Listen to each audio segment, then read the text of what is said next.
It could easily have been a white elephant with quarantining rules changing so fast, but the government insists Wellcamp is needed, with beds available for 500 guests. Those travellers who still need to quarantine, unvaccinated travellers. Those exposed to a positive case but can't isolate at home. So that's homeless people, vulnerable people. And people who have had a vaccine but it's not approved in Australia.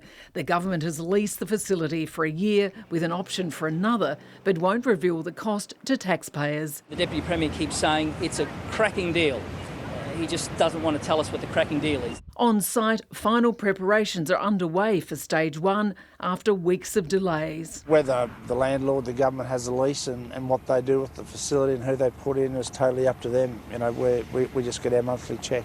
Of the 1,800 people still in quarantine, many will be free from 1 a.m. on Saturday when isolation rules for international travellers end. But the government insists it will still need hotel beds as well as Wellcamp to cater for an overflow of travellers who don't meet tough entry requirements. Nearly 3 years into the pandemic, we've now got a quarantine commissioner, Joanne Greenfield from QFES. I've got a health and a disaster management background. The state's grappling with more deaths overnight. An 18-year-old, a 70-year-old, 5 were in their 80s, 1 in their 90s, and 1 person was over 100. 3 were unvaccinated, 5 were double vaccinated, and 1 had had a booster.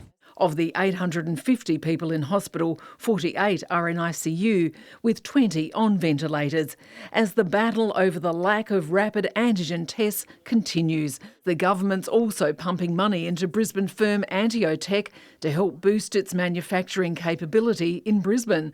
The Queensland company is already making millions of tests in Spain for European use due to a lack of interest from Australian health authorities. We could supply millions now, and so it's a good volume.